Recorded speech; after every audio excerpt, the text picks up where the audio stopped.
Open the eyes of my heart, Lord. Open the eyes of my heart. I wanna see you. I wanna see you. To see you high and lifted up, shining in the light of your glory. To pour out your power and love as we sing, holy, holy, holy.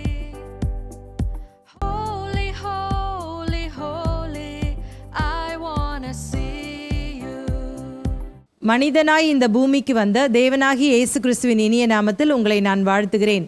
நாம் தொடர்ந்து இன்றைக்கு லூக்கா 6ஆம் அதிகாரத்தின் தொடர்ச்சியை தான் நாம் படிக்கப் போகிறோம். இதனுடைய தலைப்பு ஓய்வு நாளை பற்றி முரண்பாடான கருத்துக்கள் மற்றும் சமவெளி பிரசங்கம். Luke 6 Sabbath controversies and sermon on the plain. இதில் ஏற்கனவே இந்த முதல் பகுதியை நம்ம படிச்சிட்டோம் இல்லையா? ஓய்வு நாளை பற்றிய முரண்பாடான கருத்துக்களை நம்ம ஏற்கனவே படித்தாச்சு. இன்னைக்கு சமவெளி பிரசங்கம், சர்மன் ஆன் த பிளெயின், அதை தான் நம்ம துவங்க போகிறோம். இதனுடைய வேத பகுதி என்ன? லூக்கா 6ஆம் அதிகாரம் 17லேருந்து 49 வரைக்கும்.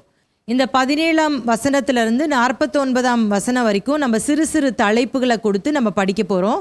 17லேருந்து 19 வரைக்கும் இந்த சமவெளி பிரசங்கத்தின் அறிமுக வசனங்கள் இருக்கிறது. Introduction to the sermon on the plains. 20லேருந்து 23 வரைக்கும் பாக்கியவான்கள், பிளஸட். 24 முதல் 26 வரை ஐயோ, ஓ. 27 முதல் 31 வரை 7 வியக்க வைக்கும் கட்டளைகள், 7 ஸ்டார்ட்லிங் கமாண்ட்ஸ். 32 முதல் 36 வரை சில தேவனின் குணாதிசயங்கள், சம் காட்ஸ் கேரக்டர்ஸ். 37 முதல் 45 வரை சில முக்கிய சட்டங்கள், சம் இம்பார்ட்டன்ட் லாஸ். 46 முதல் 49 வரை சீஷர்களின் அடித்தளம். அது வார்த்தைகளை ஆண்டவர் இங்கே சொல்கிறாரு. Foundation of disciples word. So முதல் பகுதியை நம்ம வாசித்திரலாம். லூக்கா 6ஆம் அதிகாரம் 17லேருந்து 19 வரைக்கும் அறிமுக வசனங்கள், இன்ட்ரடக்ஷன். இந்த சமவெளி பிரசங்கம், த சர்மன் ஆன் த பிளெயின் அப்படின்னு சொல்லும் பொழுது நம்ம ஏற்கனவே மத்தேயு சுவிசேஷத்தில் படித்ததான மலை பிரசங்கத்தை விட சிறியதான ஒன்று தான். ஸோ முதலாவது நம்ம ஒவ்வொரு வசனங்களாக வாசிக்க போகிறோம். லூக்கா 6ஆம் அதிகாரம் 17ஆம் வசனம். பின்பு அவர் அவர்களுடனே கூட இறங்கி சமனான ஒரு இடத்திலே நின்றார். அங்கே அவருடைய சீஷரில் அநேகம் பேரும் அவருடைய உபதேசத்தை கேட்கும்படிக்கும் தங்கள் வியாதிகளினின்று குணமாக்கப்படும்படிக்கும் யூதேயா தேசத்து திசைகள் யாவற்றிலிருந்தும் எருசலேம் நகரத்திலிருந்தும் தீரு சீதோன் பட்டணங்கள் இருக்கிற கடலோரத்திலிருந்தும் வந்தவர்களாகிய திரளான ஜனங்களும் இருந்தார்கள். இப்போ இயேசு இந்த சமவெளி பிரசங்கத்தை செய்யும் பொழுது யாரெல்லாம் அந்த இடத்துல இருந்தாங்க அப்படின்றத பார்த்துடலாம். யார் முக்கியமாக இருக்கிறாங்க அப்படின்னு சொன்னால் இயேசுவினுடைய 12 சீஷர்கள். ரெண்டாவதாக பொது ஜனங்கள் இருந்தாங்க. இப்போ இயேசுவினுடைய 12 சீஷர்கள் அப்படின்னு சொல்லும் பொழுது அதை இன்னொரு வகையில் சொல்லணும்னா எப்படி சொல்லலாம்? இயேசுவுக்கு தேவைப்பட்டவர்கள். த லார்ட் நீடட் தெம். இயேசு தன்னோடு ஊழியம் செய்ய அழைப்பை பெற்றவர்கள். இப்போ பொது ஜனங்கள் அப்படின்னு சொல்லும் பொழுது இதை எப்படி சொல்லலாம் அப்படின்னா, இயேசுவை தேவைப்பட்டவர்கள். People who are in need of the Lord. அதாவது சுகம் பெறதுக்காக, விடுதலை பெறதுக்காக இயேசுக்கிட்ட அவங்க தேடி வராங்க. ஸோ 2 விதமான கூட்டம். ஒரு கூட்டத்தை ஆண்டவரே அழைத்து அவருக்கு அவர்கள் தேவை என்பதற்காக அங்கே இருக்கிறாங்க. இன்னொரு கூட்டம் இயேசு தேவைப்படுகிறவர்கள், சுகத்திற்காகவும் விடுதலைக்காகவும் இயேசுவை தேவைப்படுகிறவர்கள் அங்கே வந்திருக்கிறத நம்ம பார்க்கலாம். ஸோ இந்த இடத்துல 17ஆம் வசனத்தில் நம்ம பார்க்கும் பொழுது என்ன சொல்லப்பட்டிருக்கிறது? பின்பு அவர் அவர்களுடனே கூட இறங்கி. ஸோ இப்போ பாருங்கள், யார் கூட இறங்கினாராம்? அவர்களுடனே கூட அப்படின்னு போட்டிருக்கும் போது அது யார் அப்படின்னு சொன்னால் சீஷர்கள். இப்போ இதை முந்தின வசனங்களை நாம் வாசிக்கும் பொழுது போன பாடத்தில் நான் உங்களுக்கு கற்றுக் கொடுத்தேன். 12 சீஷர்களுடைய பெயர் பட்டியல் 12ஆம் வசனத்திலிருந்து 16ஆம் வசனம் வரைக்கும் இருக்குது. இப்போ இயேசு 12 சீஷர்களை எப்படி தேர்ந்தெடுத்தார் அப்படின்னு சொல்லி போடப்பட்டிருக்கிறது. ஒரு மலையில் போய் முழுவதும் ஜெபித்த பிற்பாடு அவர் சீஷர்களை தேர்ந்தெடுத்ததாக நம்ம பார்க்கிறோம். அப்போ மலையில் இருந்தவர் இப்பொழுது அவருடைய சீஷர்களோடு கூட இறங்கி வந்து இந்த சமவெளியிலே வந்து நிற்கிறார் என்பதை நாம் விளங்கி கொள்ள வேண்டும். இப்போது இயேசுவே என்ன பண்ணியிருக்கலாம், அவரே தனியாக வந்து இந்த பிரசங்கத்தை பண்ணியிருக்கலாம். ஆனால் ஏன் அவர்களுடனே கூட வந்தார் அப்படின்னு சொன்னால், இந்த சீஷர்களுக்கு தம்முடைய ராஜ்யம் என்ன என்று சொல்லி கற்றுக் கொடுக்கணும். இந்த ராஜ்யத்தினுடைய பிரஜைகள் எப்படி வாழ வேண்டும் என்று சொல்லி கற்றுக் கொடுக்கணும். இன்னும் கொஞ்ச நாட்களில், அதாவது நம்ம லூக்கா 9ஆம் அதிகாரத்தில் பார்க்கும் பொழுது, இயேசு இந்த 12 சீஷர்களை ஊழியம் செய்வதற்காக வெளியே அனுப்புவார். ஸோ அதற்கு முன்பாக இந்த தேவனுடைய ராஜ்யம் எப்படிப்பட்டது என்று சொல்லி இந்த சீஷர்கள் அறிந்து கொள்ளணும் இல்லையா? அதற்காக தான் இந்த சீஷர்களுக்கும் மற்றும் அவரை தேடி வருகிற ஜனங்களுக்கும் இந்த தேவனுடைய ராஜ்யம் என்ன, இந்த ராஜாவினுடைய எதிர்பார்ப்பு என்ன, இப்படிப்பட்ட காரியங்களை அவர் கற்றுக் கொடுக்கிறதை பார்க்கலாம். அந்த சமயத்தில் பொது ஜனங்கள் பல வியாதிகளோடு வந்து இயேசுகிட்ட வந்து சுகம் பெற்றுக்கொள்கிறாங்க. தொடர்ந்து வாசிக்கலாமா? லூக்கா 6ஆம் அதிகாரம் 18 வாசிக்கும் பொழுது, அசுத்த ஆவிகளால் வாதிக்கப்பட்டவர்களும் வந்து ஆரோக்கியம் அடைந்தார்கள். அவரிடத்திலிருந்து வல்லமை புறப்பட்டு எல்லாரையும் குணமாக்கினபடியினாலே ஜனங்கள் யாவரும் அவரை தொடும்படிக்கு வகை தேடினார்கள். இயேசு வந்துட்டார் அந்த இடத்துல அப்படின்னு சொன்னோன்னே அந்த சுற்றுப்புறத்தில் இருக்கிற எல்லா ஜனங்களும் விடுதலைக்காக இயேசுவை தேடி வருகிறார்கள். அசுத்த ஆவியால் பிடிக்கப்பட்டவர்கள் விடுதலை பெறுகிறார்கள். அது மாத்திரமல்ல, அவருக்குள் இருந்த வல்லமை புறப்பட்டு அநேகரை சுகமாக்கினது. அந்த 12 வருடமாக பெரும்பாடுள்ள ஸ்திரீக்கு எப்படி சுகம் கிடைச்சதுன்னு பைபிள் சொல்லுது. அவருக்குள்ள இருந்த வல்லமை புறப்பட்டு அந்த ஸ்திரீயை சுகமாக்கினது என்று சொல்லப்பட்டிருக்குல்ல. அதுபோல இங்கே ஏராளமானவர்கள் இயேசுவினுடைய வல்லமையினாலே சுகமடைகிறார்கள். சமவெளி பிரசங்கத்தை நாம் படிக்கும் பொழுது அநேக வேத பண்டிதர்களுக்குள் சில முரண்பாடான கருத்துக்கள் இந்த சமவெளி பிரசங்கத்தை குறித்து இருக்கிறது. அது என்ன அப்படின்னு சொன்னால், ஒரு சில வேத பண்டிதர்கள் என்ன சொல்கிறாங்கன்னா, இயேசு செய்த அந்த மலை பிரசங்கத்தை தான் லூக்கா என்ற இந்த ஆசிரியர் எழுதும் பொழுது கொஞ்சம் மாடிஃபை பண்ணி எழுதியிருக்கிறாரு அப்படின்னு சொல்லி சொல்கிறாங்க. சிலர் சொல்கிறாங்க, இல்லை இது வெவ்வேறு சந்தர்ப்பங்களில் நடைபெற்ற ஒன்று அப்படின்னு சொல்லி சொல்கிறாங்க.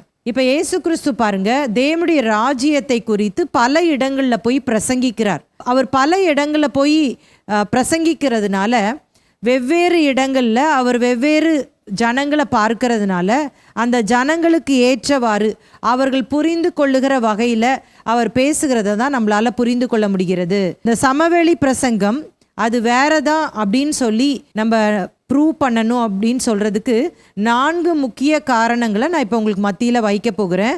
ஒவ்வொன்றாக நம்ம பார்ப்போம். முதலாவதாக மத்தேயுவில் பார்க்கும் பொழுது இந்த மலை பிரசங்கத்தில் இயேசு கீழே இருந்து மலைக்கு மேல் சென்று பிரசங்கித்தார்.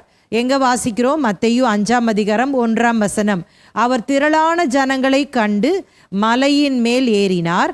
அவர் உட்கார்ந்த பொழுது அவருடைய சீஷர்கள் அவரிடத்தில் வந்தார்கள். அப்போ என்ன ஒரு பின்னணி இங்கே போடப்பட்டிருக்கிறது? இயேசு கீழே இருந்து மலைக்கு போனதாக போடப்பட்டிருக்கு.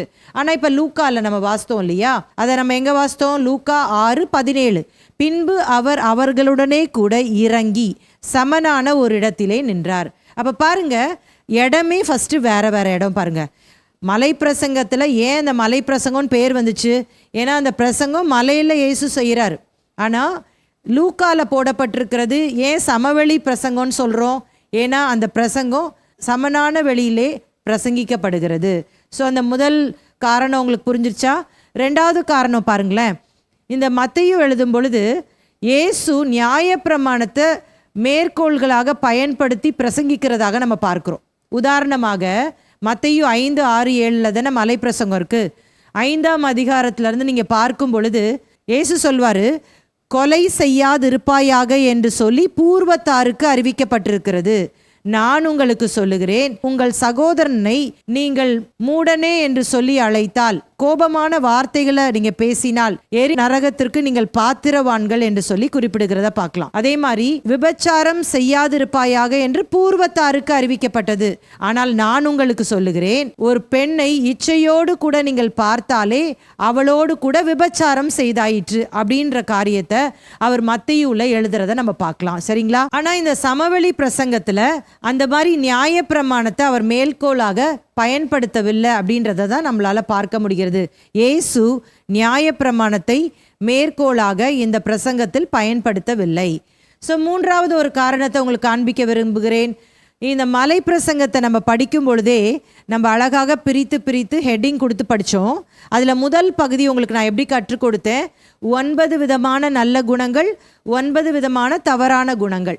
9 விதமான நல்ல குணங்கள் அப்படின்னு சொல்லும் பொழுது அதில் எதை படித்தோம், நம்ம பாக்கியவான்கள் அப்படின்னு இயேசு சொல்கிற அந்த விஷயத்தை 9 விதமான நல்ல குணங்கள் என்ற தலைப்பின் கீழே நம்ம படித்தோம். ஆனால் லூக்கா சுவிசேஷத்தில் நீங்கள் பார்த்தீங்கன்னு வச்சுக்கோங்களேன், பாக்கியவான்களுக்கு என்று மட்டும் எழுதப்படாமல் ஐயோ வார்த்தைகளும் எழுதப்பட்டுள்ளது. எப்படி பாக்கியவான்கள் இயேசு சொன்னாரோ, கான்ட்ராஸ்டாக அதற்கு எதிர்மறையாக ஆப்போசிட்டாக ஐயோ அப்படின்ற வார்த்தையும் பயன்படுத்தப்பட்டிருக்கிறது. நான்காவதாக ஒரு காரணத்தை உங்கள் முன்பாக நான் வைக்க விரும்புகிறேன். அது என்ன அப்படின்னு சொன்னால், மத்தேயு சுவிசேஷத்தில் இயேசுவை தேடி வந்தவர்கள் வேறு பகுதியினை சேர்ந்தவர்கள், லூக்கா சுவிசேஷத்தில் எழுதப்பட்டுள்ள ஜனங்கள் வேறு ஊர்களிலிருந்து வந்தவர்கள் அப்படின்றத இந்த வசனத்தின் அடிப்படையில் நம்மளால் விளங்கி கொள்ள முடியுது. 2 வசனத்தையும் நான் வாசித்து காட்டுறேன் பாருங்க. மத்தேயு 4ஆம் அதிகாரம் 25ஆம் வசனம்.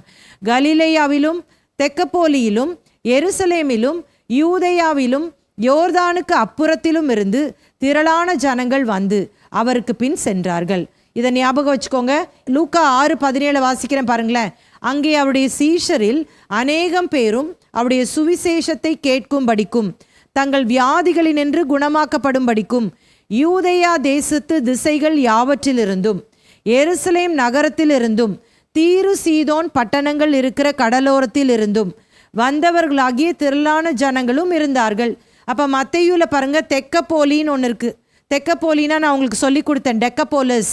டெக்கானா 10ன்னு அர்த்தம். 10 பட்டணங்கள்லேருந்து வந்திருந்தாங்க அப்படின்னு சொன்னேன். அது இங்கே மிஸ் ஆகுது பாருங்கள். இன்னும் ஏராளமான ஊர்கள் கூட இங்கே மிஸ் ஆகிறத பார்க்கலாம். அப்போது மத்தேயு சுவிசேஷத்தில் கூடியிருந்த ஜனங்கள் வேற, லூக்கா சுவிசேஷத்தில் கூடியிருந்த ஜனங்கள் வேற. ஓகேயா? ஒருவேளை அதே ஊரில் இருந்தவங்களும் வந்திருக்கலாம். ஆனால் வெவ்வேறு காலகட்டங்களிலே இந்த 2 பிரசங்கமும் பிரசங்கிக்கப்பட்டது என்பதுதான் நம்ம ஏற்றுக்கொள்ள வேண்டிய ஒரு விஷயம். அப்போ 4 ரீசன் சொன்னேன். முதலாவது ரீசன் என்னது? இயேசு கீழே இருந்து மலைக்கு மேல் சென்று மலை பிரசங்கத்தில் பிரசங்கிக்கிறார். சமவெளி பிரசங்கத்தில் இயேசு மலையிலிருந்து இறங்கி சமவெளியில் நின்று பிரசங்கிக்கிறார். 2வது ரீசன், இயேசு நியாயப்பிரமாணத்தை மேற்கோளாக மலை பிரசங்கத்தில் சொல்கிறாரு. சமவெளி பிரசங்கத்தில் நியாயப்பிரமாணத்தை மேற்கோளாக அவர் பயன்படுத்தலை. 3வதாக பாக்கியவான்கள் மட்டுமே மலை பிரசங்கத்தில் சொல்லப்பட்டிருக்கிறது. ஆனால் லூக்கால பாக்கியவான்கள் எத்தனை சொல்லியிருக்கோ அதே ஈக்குவலாக ஐயோன்னு சொல்லப்பட்டிருக்கு. அடுத்த 4வதாக மலை பிரசங்கத்தில் வித்தியாசமான ஆடியன்ஸ் இருந்தாங்க, லூக்கா சுவிசேஷத்தில் வித்தியாசமான ஆடியன்ஸ் இருந்தாங்க. சரியா? அப்போ உங்களுக்கு புரியுதா? லூக்கா எழுதுகிற சமவெளி பிரசங்கம் என்பது இயேசு வேறொரு நாளிலே வேறொரு இடத்திலே செய்யப்பட்டதான பிரசங்கம். இப்போ ஒரு பிரசங்கியாரை எடுத்துக்கிட்டிங்கன்னா, ஒருவேளை அவங்க செய்த பிரசங்கத்தை பல இடங்களில் பிரசங்கிக்கலாம். ஆனால் ஒரு நல்ல பிரசங்கியார் எப்படி பிரசங்கிப்பாங்க தெரியுமா? அந்தந்த காங்கிரிகேஷனுக்கு ஏற்ற மாதிரி, ப்ளஸ் முக்கியமானது சொல்லணும் அப்படின்னு சொன்னால் பரிசுத்த ஆவியானவருடைய வழி நடத்துதலோடு கூட செய்வாங்க. இப்போது ஒரு இடத்துல பிரசங்கம் கேட்கிறவங்களுக்கும் மற்ற இடங்களில் பிரசங்கத்தை கேட்கிறவர்களுக்கும் உள்ள தேவைகள் வித்தியாசப்படும். ஒருவேளை அந்த கான்செப்ட் அதே தான், ஆனால் அவரவருடைய பிரச்சனைகள் அவரவருடைய சவால்கள் வித்தியாசப்படும். அப்போ பரிசுத்த ஆவியானுடைய துணை கொண்டு அந்தந்த இடங்களுக்கு ஏற்றவாறு அவருடைய வழி நடத்துதலுக்கு நம்ம அர்ப்பணிக்கும் பொழுது ஆண்டவர் அங்கே கிரியை செய்வார். அதுபோல தான் இயேசு இந்த இடத்துல மலை பிரசங்கத்தில் பண்ணும் பொழுது முழுக்க யூதர்களும் அதற்கு அருகாமையில் உள்ள அந்த பட்டணத்தில் உள்ள ஜனங்களும் வந்ததுனால அவர்கள் புரிந்து கொள்ளுகிற வகையில் ஆண்டவர் மலை பிரசங்கத்தை பிரசங்கிக்கிறார். ஆனால் இங்கே லூக்கா சுவிசேஷத்தில் கொஞ்சம் வித்தியாசமாக பிரசங்கிக்கிறத பார்க்கலாம். இதற்கு முந்தின வசனங்களை நாம் பார்க்கும் பொழுது சீஷர்கள் இப்பொழுதுதான் முழுவதும் ஜெபித்து தேர்ந்தெடுக்கப்பட்டார்கள் என்பதை நாம் அறிந்திருக்கிறோம். இப்போ இவங்களுக்கு ஒன்றுமே தெரியாது, இயேசுவை பின்பற்றுவது எப்படி என்று தெரியாது. இவர் எதுக்காக நம்மளை கூப்பிடுறாரு, இவர் பின்பற்றினா என்ன நமக்கு கிடைக்க போகுது என்னன்னு ஒன்றுமே அவங்களுக்கு புரியாதுல்ல.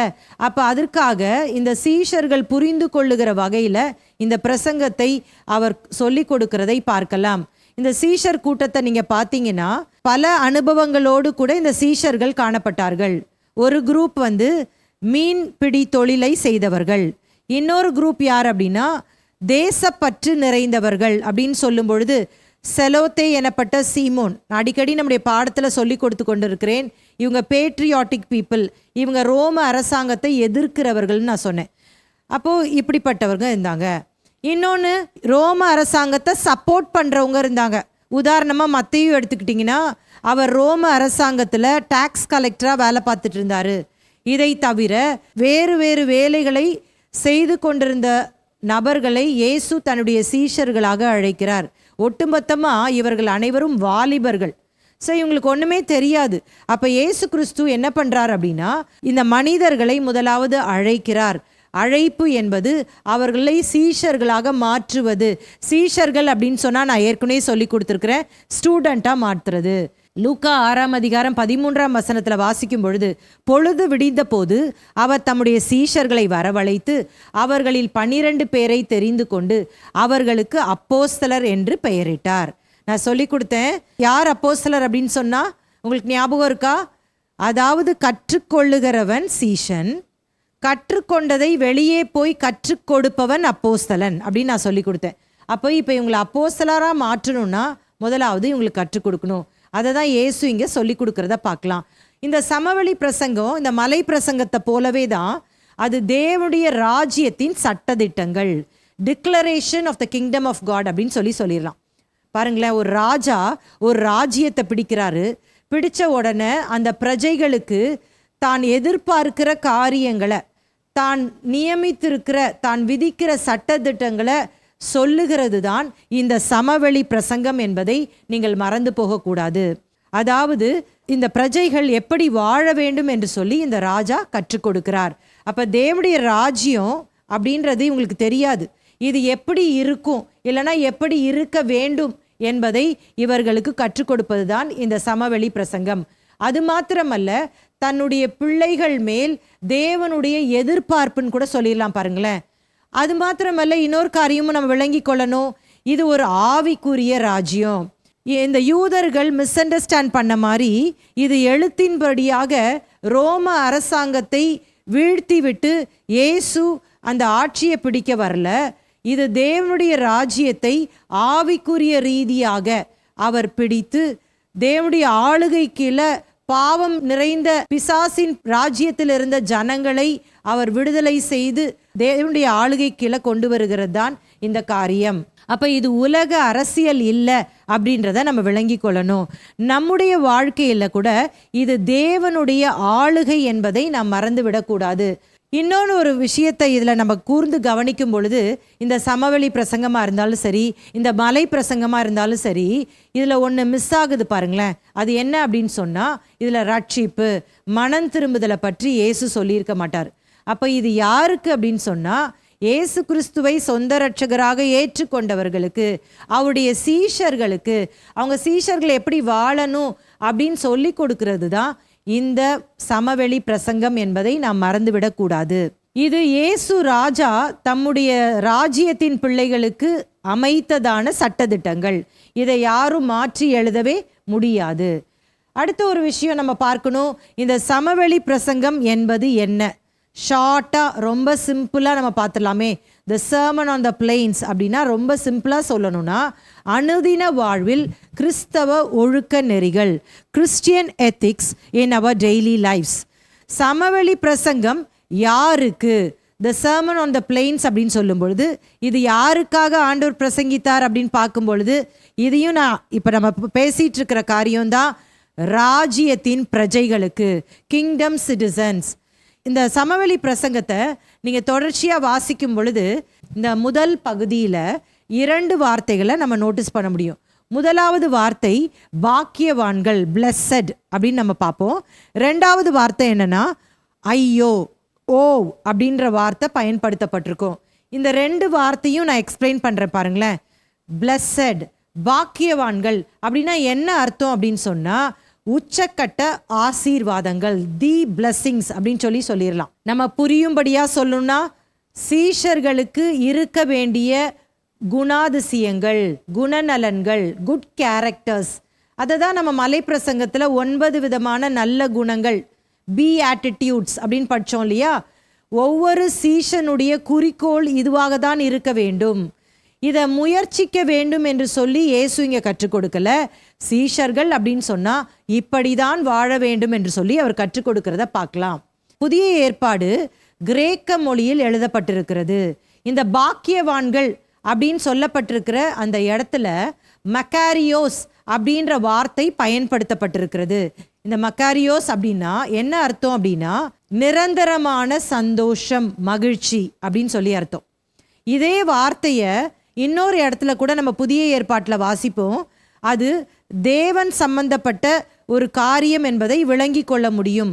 அது தமிழ் வேதாகமத்தில் ஒருவேளை அது தெளிவாக புரியப்படாட்டாலும் ஆங்கில வேதாகமத்தில் மிக தெளிவாக இருக்கிறது. 1 தீமோத்தேயு 1:11 நான் உங்களுக்கு வாசிக்கிறேன். According to the glorious gospel of the blessed God. இங்கே போடப்பட்டிருக்கு பாருங்கள், பிளஸட்.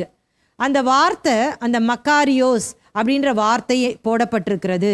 அப்போ தேவன் நமக்கு கொடுக்கிற ஒரு நிரந்தரமான ஒரு ஆசீர்வாதம் அப்படின்றது பொருள்படும். அப்போ பாக்கியவான்கள் அப்படின்னு சொன்னால் நம்ம இந்த உலக பிரகாரமாக யோசிக்கக்கூடாது. 2 மீனிங் நான் உங்களுக்கு கொடுக்க போகிறேன். என்ன அப்படின்னு சொன்னால் உள்ளான சந்தோஷம், முற்றிலும் எதையும் சார்ந்திராத ஒன்று. இப்போது உதாரணமாக நம்ம எப்போ சந்தோஷமாக இருப்போம் அப்படின்னு சொல்லி கேட்டோன்னா, நம்ம நினச்சது நடந்தால் சந்தோஷமாக இருப்போம். இப்போ பிள்ளைகளை கேட்டிங்கன்னா நல்ல மார்க்கு கிடைச்சா சந்தோஷமாக இருப்பாங்க. மார்க்கு கிடைக்கலன்னா அந்த சந்தோஷம் இருக்காது. அவங்களுக்கு நல்லா சாப்பிட வாங்கி கொடுத்தா சந்தோஷமாக இருப்பாங்க. அவங்க நினச்ச இடங்களுக்கு கூட்டிகிட்டு போனால் சந்தோஷமாக இருப்பாங்க. பெரியவர்களை எடுத்துக்கிட்டிங்கன்னா படித்ததற்கு ஏற்ற வேலை கிடைச்சா சந்தோஷமாக இருக்கும். நல்ல சம்பள உயர்வு, ப்ரமோஷன்லாம் கிடச்சிச்சின்னா சந்தோஷமாக இருப்போம். வியாதியிலேருந்து சுகம் கிடச்சிதுன்னா சந்தோஷமாக இருப்போம். சப்போஸ் நடக்கலை அப்படின்னா நமக்கு துக்கம் வந்துடும். ஆனால் இங்கே சொல்லப்படுகிற இந்த பாக்கியவான்கள், பிளஸட், அதோடைய அர்த்தம் என்ன தெரியுமா? வாழ்வின் எந்தவித மாற்றங்களுக்கும் மாறுதலுக்கும் சார்ந்திராத ஒன்று அப்படின்னு சொல்லிட்டு பார்க்லே அப்படின்ற ஒரு வேத பண்டிதர் எழுதுகிறார். நான் இங்கிலீஷில் வாசிக்கிறேன். It is a joy that is self contained, that joy which is completely independent of all the chances and changes of life அப்படின்னு சொல்லி போடப்பட்டிருக்கிறது. இதிலிருந்து நம்ம ஒரு கொஸ்டின் ரேஸ் பண்ண போகிறோம். இந்த தேவனுடைய ராஜ்யத்திற்கு யார் செல்ல முடியும் அப்படின்றத நம்ம படிக்க போகிறோம். யார் செல்ல முடியும் அப்படின்னு சொன்னால், யார் ஆசீர்வதிக்கப்பட்டவர்களோ, பிளஸட் யாரோ அவங்க மட்டும்தான் செல்ல முடியும்னு சொல்லிட்டு பைபிள் சொல்லுது. அதை எங்கே வாசிக்கிறோம்? மத்தேயு 25:34.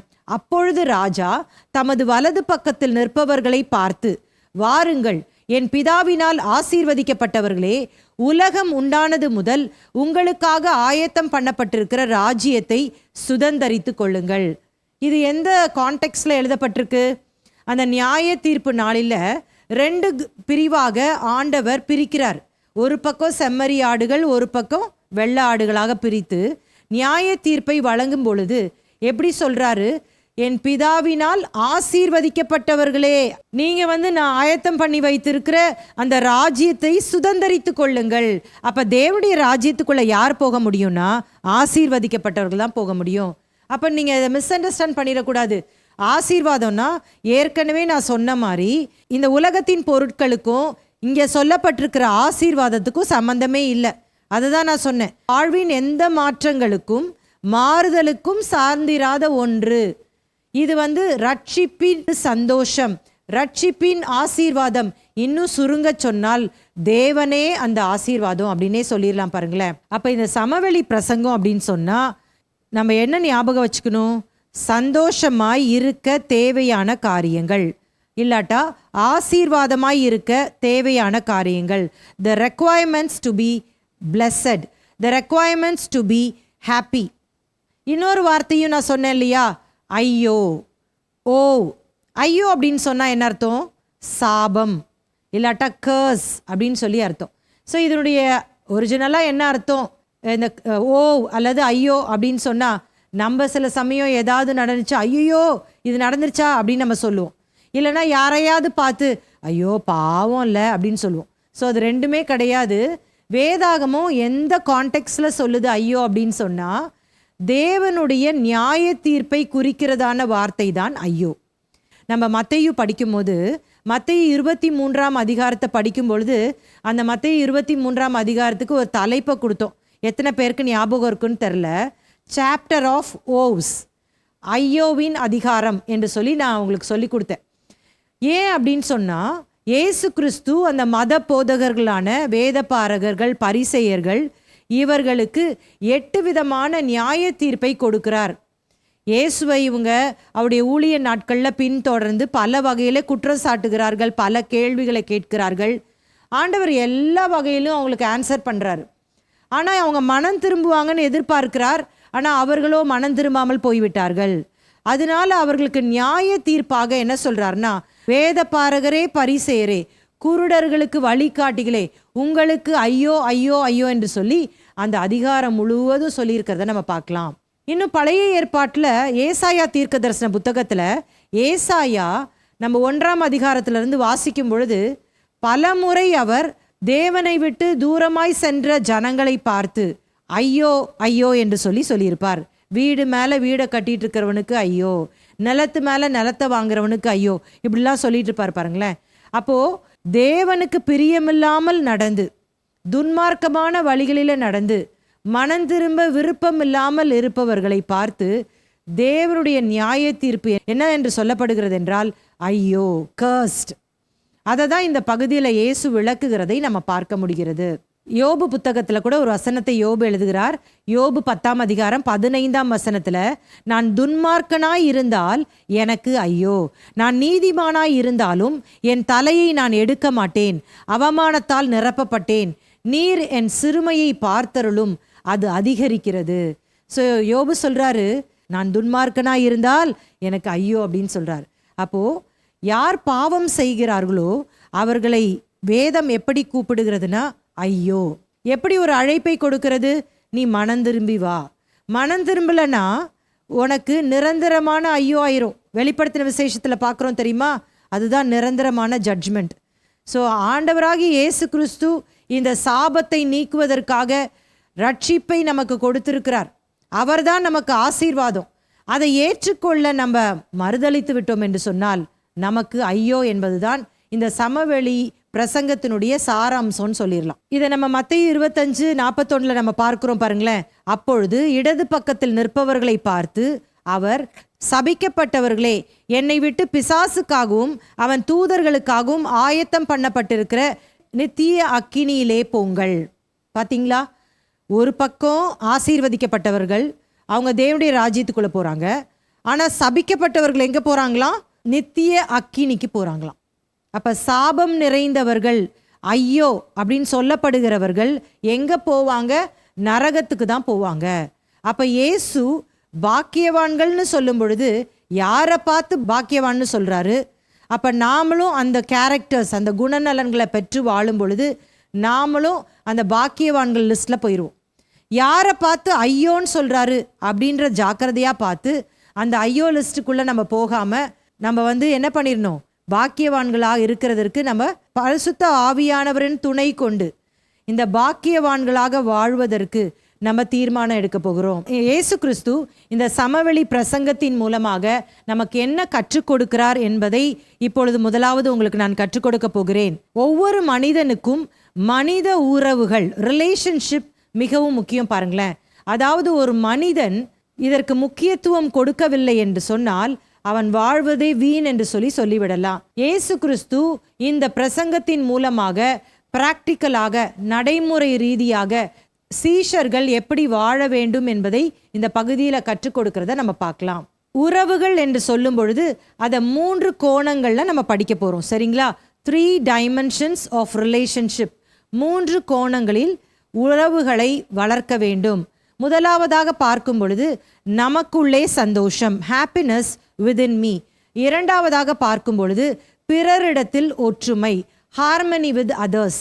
மூன்றாவதாக பார்க்கும் பொழுது தேவனுக்கு முன்பாக பரிசுத்தம், ஹோலினஸ் பிஃபோர் காட். ஸோ இந்த 3 விஷயங்களை தான் பின்வரும் வசனங்களில் நமக்கு எக்ஸ்பிளைன் பண்ணி சொல்கிறத பார்க்கலாம். அப்போ நம்மளும் நம்முடைய கிறிஸ்தவ வாழ்க்கையில் நம்ம இந்த 3 காரியங்கள்லையும் சரியாக இருக்கிறோமா என்று சொல்லி அவ்வப்போது கூட நம்ம செக் பண்ணிக்கணும்.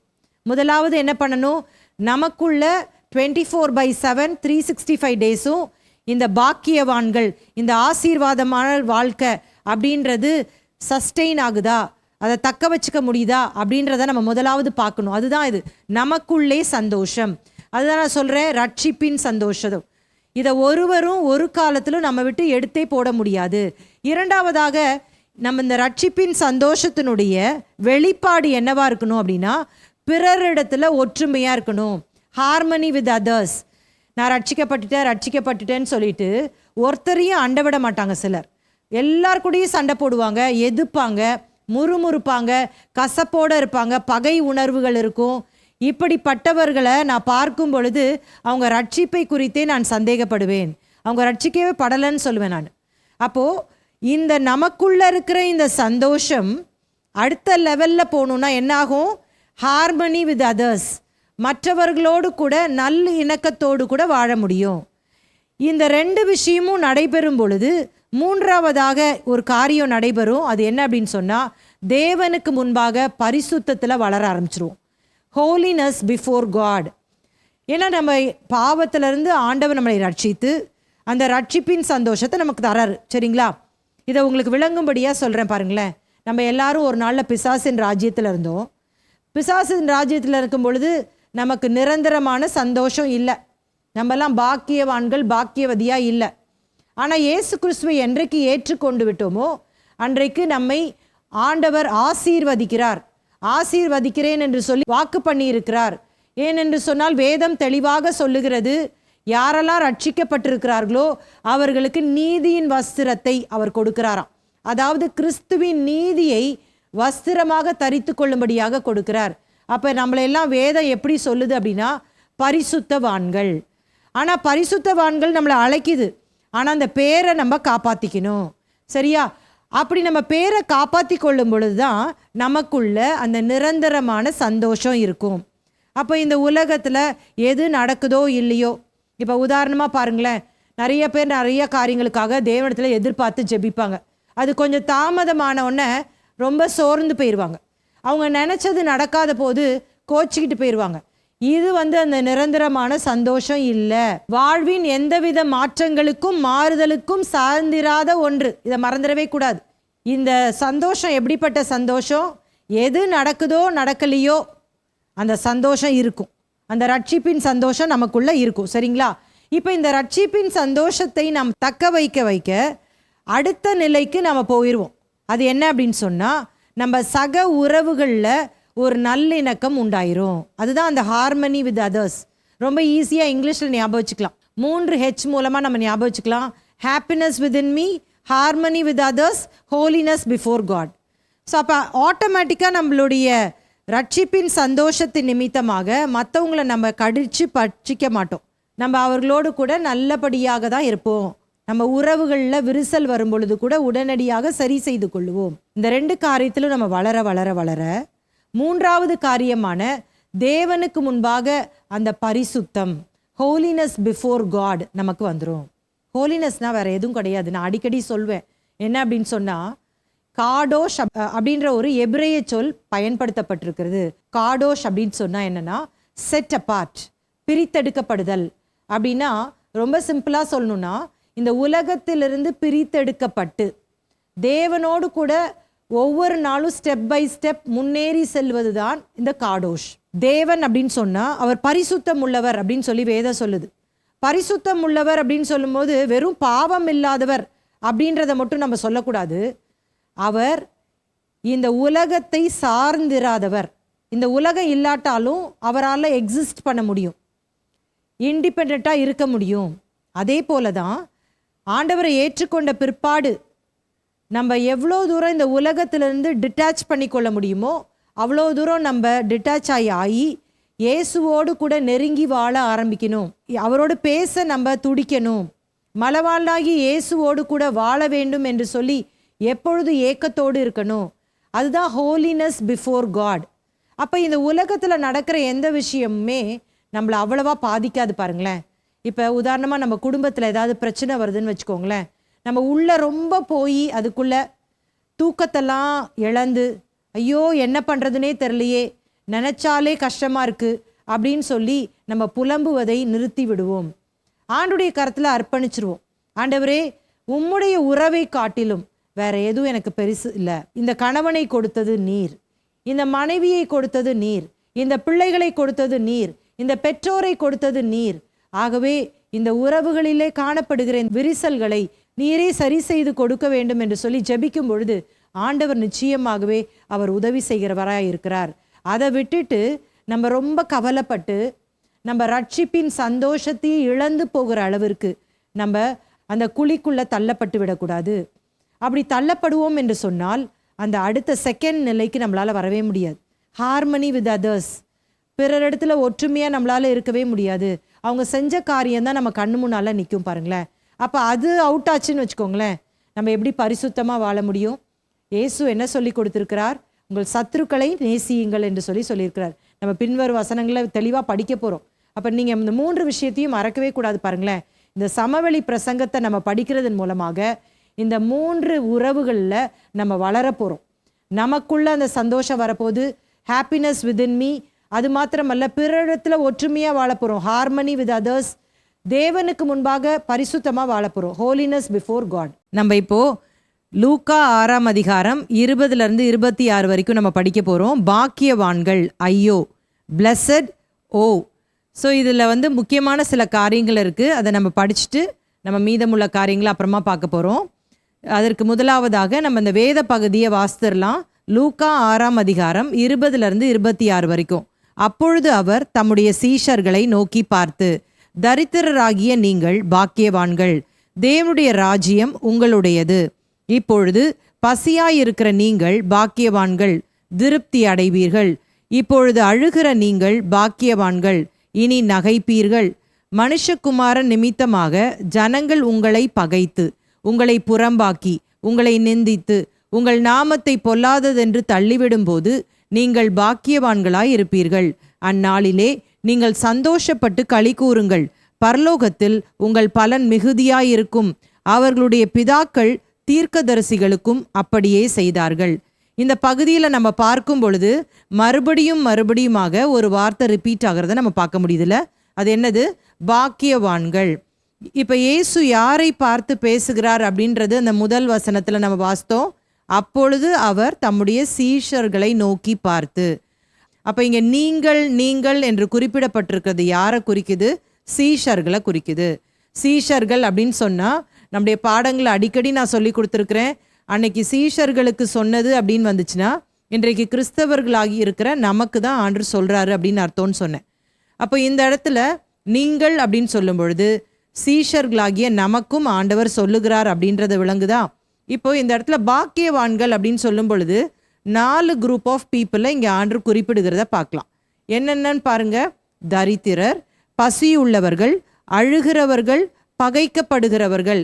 இவர்களை பார்த்து ஆண்டவர் சொல்றாரு, தேவனுடைய ராஜ்யம் உங்களுடையது. அப்படிதானே சொல்றாரு. தரித்திரராகிய நீங்கள் பாக்கியவான்கள், தேவனுடைய ராஜ்யம் உங்களுடையது.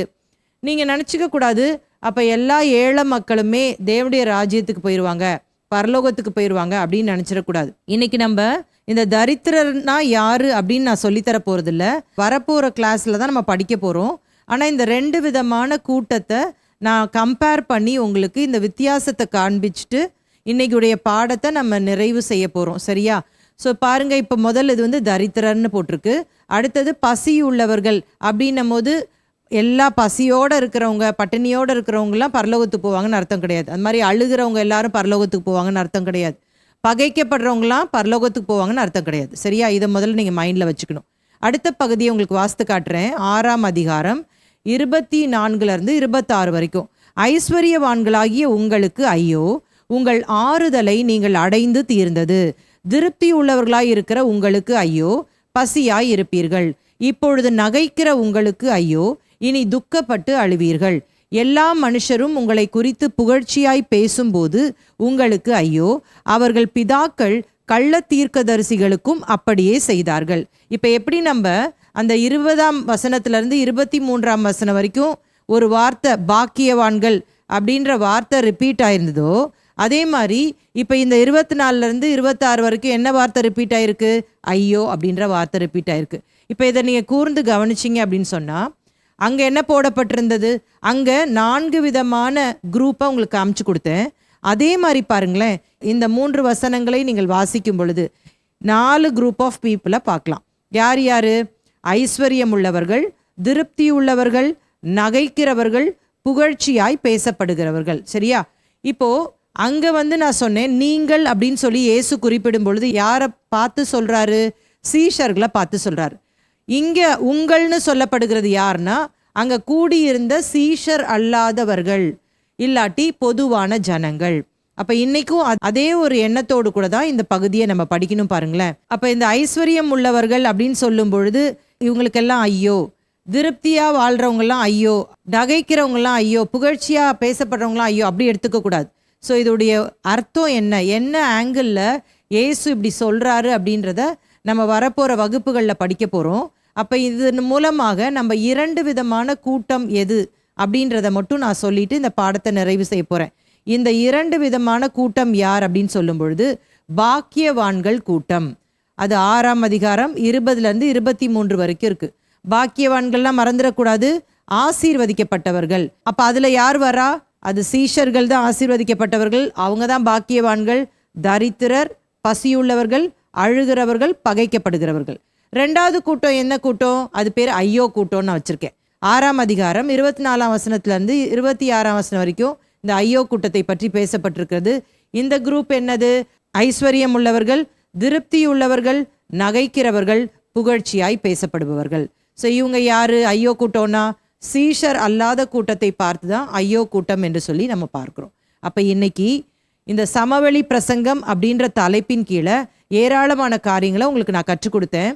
முதலாவதாக நம்ம இந்த அறிமுக வசனங்களான அந்த காரியங்களை ரொம்ப தெளிவாக நம்ம படித்தோம். இந்த சமவெளி பிரசங்கம் யாருக்கு சொல்லப்படுகிறது, எதற்காக சொல்லப்படுகிறது என்று சொல்லி நம்ம விளக்கமாக படிச்சிருக்கிறோம். அதில் 2 வார்த்தையை நான் இன்னைக்கு முக்கியப்படுத்தி சொல்ல விரும்புகிறேன். ஒன்று பாக்கியவான்கள், இன்னொன்று ஐயோ. ஸோ இது 2த்துடைய இந்த வேற்றுமையை நீங்கள் கவனிச்சு கொள்ளணும். இந்த சமவெளி பிரசங்கத்தை குறித்த ஒரு அடித்தளமாக இன்றைக்கி நம்ம இந்த பேக்ரவுண்டை படிச்சிருக்கிறோம். இதை நீங்கள் மறக்கக்கூடாது. ஸோ நீங்கள் தொடர்ந்து இந்த வேத பகுதியை வாசிங்க. உங்களுக்கு நான் சொல்லி கொடுத்தவைகள் உங்களுக்கு ஞாபகம் வரும். அப்போ தான் வரப்போகிற நாட்களில் உங்களுக்கு அந்த ஒவ்வொரு வசனமாக எடுத்து தரித்திரர் யார், ஐஸ்வர்யம் உள்ளவர்கள் யார், அழுகிறவர்கள் யார், நகைக்கிறவர்கள் யார், இப்படி நம்ம பார்க்க போகிறோம். அப்போ தான் நம்ம எந்த கூட்டத்தில் இருக்கிறோம் அப்படின்னு சொல்லிட்டு முதலாவது செக் பண்ணிக்கலாம். சப்போஸ் நம்ம இந்த ஐயோ கூட்டத்தில் இருந்தோம் அப்படின்னு சொன்னால் நம்ம மனம் திரும்பி இந்த ஆசீர்வாதமான இந்த பாக்கியவான்கள் கூட்டத்துக்கு வந்துடலாம். சரிங்களா? அப்போ கண்களை மூடி நம்ம ஜெபிக்கலாம். கிருபையும் இரக்கமுள்ள நல்ல தகப்பனே, இந்த மாலை வேளைக்காக உமக்கு நாங்கள் நன்றி செலுத்துகிறோம். எங்களோடு பேசி நம்முடைய வார்த்தைகளுக்காக ஸ்தோத்திரம். தொடர்ந்து இந்த வார்த்தைகள் எங்களுக்குள்ள கிரியை செய்யட்டும். உமக்கே துதிகன மகிமை செலுத்துகிறோம். இயேசுவின் நாமத்தில் ஜெபிக்கிறோம் நல்ல பிதாவே, ஆமேன். கர்த்தர் உங்களை ஆசீர்வதிப்பார்.